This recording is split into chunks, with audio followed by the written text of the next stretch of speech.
अगर कोई बंदा खानदानी भरावां दी वजह दे नाल परेशान है ना, कई भरा भी एडे कपत्ते होंदे ने, वो नहीं वेख सकांदे मेरा भरा मेरे भरा दा सोहना मकान है, वो नहीं बर्दाश्त करते, अंदरों अंदरी सड़ते ने, अंदरों अंदरी जलते ने, कुरकते रहिंदे ने हर वेले। मेरे भरा दा मुंडा पढ़ लिख के इतने बड़े ओहदे ते बह गए है, भरा बर्दाश्त नहीं करता। क्यों? क्योंकि हसद की बीमारी ऐसी है। और मुफस्सिरीन तड़पे ने, तड़प तड़प के लिखी है, उन्होंने लिखन ते मजबूर हो गए ने, और कलमा खोलिया ने, और कुराने पाक दी तफसीर ते सफात ते लिखन ते मजबूर हो गए ने।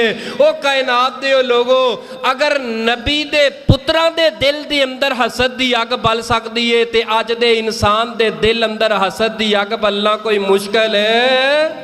कोई मुश्किल नहीं। अल्लाह सानू हासिदीन दे हसद दे कोलों बचाए।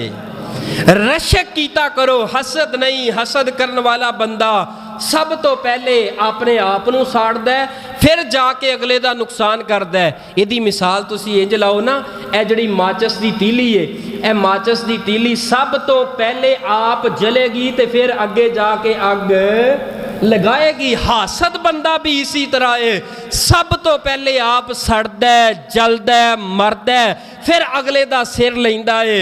और अगर कुरान और हदीस दा मुतालिया किया जाए और जादू दी अकसाम पढ़ी जाए, और इस जादू दी अकसाम के अंदरों एक किस्म है हसद, यानी हसद नूं भी जादू किया गया है।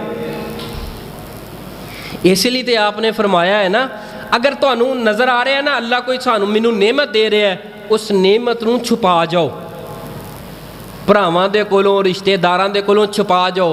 इस तो पहले कि तुसीं उस नेमत नूं भरावां अगे बयान कर दो, तुहानू की पता भरा दे दिल च तेरे बारे की चलन दे है, तेरे खानदान रिश्तेदारां दे बारे दिल दे अंदर तेरे बारे की चलन दे है।